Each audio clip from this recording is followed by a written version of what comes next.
Hello et bienvenue dans la Sophro pour mieux vivre, le podcast qui vous aide à sortir de votre zone de confort.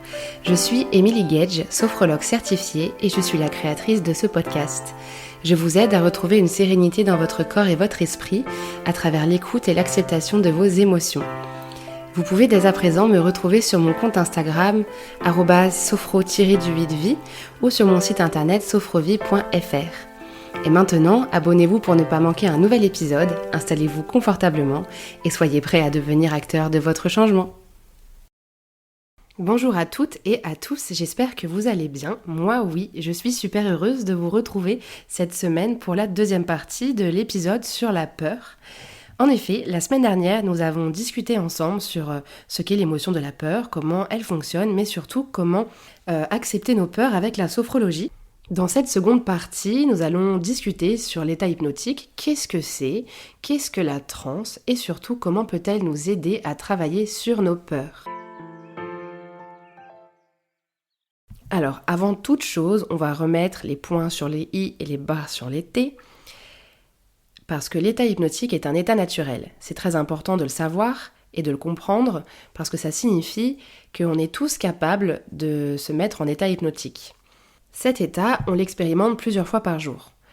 Je vais même vous dire, c'est entre 7 à 10 fois par jour. C'est pour ça que je vous dis que c'est un état naturel, puisque naturellement, on va se mettre dans cet état hypnotique. Avant que je vous explique comment on se met en état hypnotique, c'est d'abord important d'essayer de comprendre qu'est-ce qu'on ressent quand on est dans cet état-là. Et c'est à peu près, ça pourrait s'apparenter à l'idée de se perdre dans nos pensées, de plus vraiment être conscient de ce que nous faisons. Donc je vais vous donner plusieurs exemples du quotidien qui en fait sont des états hypnotiques naturels que vous rencontrez tous les jours, quoi. Alors le premier, qui est assez courant si vous êtes lecteur ou lectrice, c'est la sensation, l'impression de lire une page d'un livre, puis de se rendre compte qu'à la fin de la page, on ne se souvient plus de la page qu'on vient de lire. C'est un état hypnotique, parce que du coup on a fonctionné en pilote automatique, et on était complètement parti dans nos pensées, ce qui fait qu'on n'était pas du tout conscient de ce qu'on était en train de lire. Ça c'est un premier exemple. L'autre exemple qui pourrait être présent quotidiennement, qui fait qu'on est en pilote automatique, c'est celui d'être au volant d'une voiture, de conduire, et d'être sur l'autoroute, parce que on va conduire sur une même distance, une longue distance même, la même chose, on va un peu partir dans nos pensées et pendant quelques secondes, on va être en état hypnotique, en état de transe, en pilote automatique. L'autre exemple que vous avez sûrement vécu, c'est aller d'une pièce à une autre, par exemple du salon à la cuisine. On part du salon, on sait très bien ce qu'on veut aller faire dans la cuisine, et on arrive dans la cuisine, on sait plus ce qu'on voulait faire. C'est un état hypnotique. Alors, vous m'avez entendu prononcer les mots pilote automatique. En effet, c'est un peu ce qui se passe. Notre capacité de conscience a diminué pour laisser place à l'inconscient en fait, ce qui fait qu'on n'a même pas remarqué qu'on était dans nos pensées, que ce soit quand on était en train de lire un livre, quand on était au volant ou quand on est allé d'une pièce à une autre. C'est un petit peu ce qui se passe quand on joue aux Sims. Si vous connaissez ce jeu, il y a vraiment cette idée de... On donne une action à faire à notre Sims et si on l'annule, il se retrouve comme ça sans savoir ce qu'il doit faire à nouveau, quoi. Il y a vraiment cette idée on est dans un état de rêverie. L'hypnose, c'est un peu ça, c'est un état de rêverie qui nous arrive régulièrement au quotidien. Cet état de rêverie dont je viens de vous parler pourrait totalement s'apparenter à un état de détente parce que oui, faire de l'hypnose, c'est quelque chose de très agréable. On est tellement bien qu'on n'a pas envie d'ouvrir les yeux. Et j'ai pas dit qu'on n'avait pas envie de se réveiller parce que ce n'est pas le cas. En hypnose, on ne dort pas. Nous avons toujours une part de libre arbitre en nous, notre capacité à faire des choix, ce qui fait que si on a envie d'ouvrir les yeux, on le fait. Si on n'a pas envie de faire quelque chose, on ne le fait pas. En hypnose, on considère que nous avons tous en nous deux parties, une partie consciente et une partie inconsciente. Là où, dans la première partie, si vous vous souvenez bien, en sophrologie, notre but c'est de faire émerger des ressentis et d'être conscient de ce qui nous entoure et de ce qu'on ressent. En hypnose, c'est l'inverse, on vient travailler avec notre inconscient. Pour les personnes qui ont du mal à prendre conscience des choses ou pour qui, par exemple, vaincre une phobie et se confronter à la phobie de manière consciente est impossible, l'hypnose pourrait être une méthode qui pourrait correspondre à cette personne, puisqu'en état hypnotique, notre partie consciente diminue et notre partie inconsciente va venir chercher toutes les ressources en nous.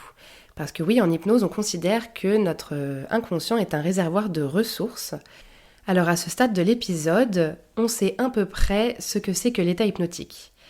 Maintenant, pourquoi l'hypnose est intéressante à pratiquer pour gérer nos peurs ? J'imagine que dans votre quotidien, il y a des choses dont vous avez tellement peur que c'est limite impossible d'avoir une confrontation avec ces choses-là. Je pense par exemple aux peurs phobiques. Moi qui suis phobique des clowns, avant même de pratiquer de l'hypnose, j'étais incapable de prononcer le mot. Et là, je viens de le faire. Donc déjà, il y a une modification des schémas de pensée qui s'est faite avec moi en ayant pratiqué l'hypnose. De la même façon, lors d'un précédent épisode, je vous avais raconté que j'avais eu la peur de passer mon permis de conduire, que j'avais mis plusieurs années à le faire et qu'il a fallu que j'aille faire une séance d'hypnose chez une hypnothérapeute pour pouvoir passer au-dessus de ma peur phobique de la voiture. Et puis un mois après, j'avais eu le permis. Donc il y a vraiment cette modification des schémas de conscience où quand on est conscient, on n'arrive pas à passer au-delà de la peur et donc du coup on va aller faire de l'hypnose parce que ce sera beaucoup plus facile de travailler avec notre partie inconsciente. Lors d'une séance d'hypnose, c'est l'hypnothérapeute qui va nous guider à retourner dans cet état hypnotique qu'on connaît dans notre quotidien, dans lequel le subconscient et l'inconscient sont très actifs et la partie consciente du cerveau, je vous le disais tout à l'heure, est minimisée. Et c'est à ce moment-là qu'on va pouvoir travailler sur nos peurs. Je vous parlais tout à l'heure des modifications de schémas de pensée quand on était en état hypnotique. En fait, c'est tout simplement de la dissociation. Comme je vous le disais tout à l'heure, on a toujours une partie consciente en nous. Et lorsque on est en état hypnotique, il faut comprendre que notre partie inconsciente prend plus de place que notre partie consciente, puisque du coup, comme je viens de vous le dire, notre partie consciente est minimisée. Et c'est lors de cet état hypnotique qu'on est donc dissocié et qu'on peut venir modifier nos schémas de pensée, nos croyances qui nous empêchent de régler notre problématique. Parce que le subconscient, l'inconscient sont beaucoup plus réceptifs à changer, alors que notre partie consciente a beaucoup plus de difficultés à se tourner vers le changement parce que nous sommes tout simplement régis par nos peurs et que parfois, c'est compliqué pour nous d'aller au-delà de nos peurs. Et c'est à ce moment-là que l'hypnose peut être intéressante. L'hypnothérapeute peut donc aider chaque personne à vaincre des peurs, des angoisses, des phobies, en travaillant sur la modification de nos comportements et de nos ressentis, et il va venir les remplacer par des situations, des attitudes ou des émotions beaucoup plus positives. Nous arrivons à la fin de cet épisode. Je tiens à préciser quelque chose de très important. La peur est une émotion tout autant importante que les autres, que ce soit la peur de l'échec, la peur de parler en public, les peurs phobiques, les peurs du jugement ou n'importe quoi. Elle nous signale tout simplement que nous ressentons un danger. Il est donc important d'écouter cette émotion afin d'adapter nos comportements et de ne plus subir certaines situations, quelle que soit la méthode que nous choisissons pour mieux les vivre.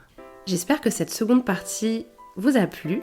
Je vous remercie beaucoup de m'avoir écouté. Si vous avez besoin de travailler sur une de vos peurs ou sur tout simplement l'émotion de la peur en général dans votre quotidien, n'hésitez pas à me contacter ou à prendre rendez-vous sur ma nouvelle plateforme Crénolib. Je fais des séances de sophrologie et des séances d'hypnose, que ce soit en présentiel à Strasbourg ou en visio. Je vous dis à la semaine prochaine et jusque-là, prenez soin de vous.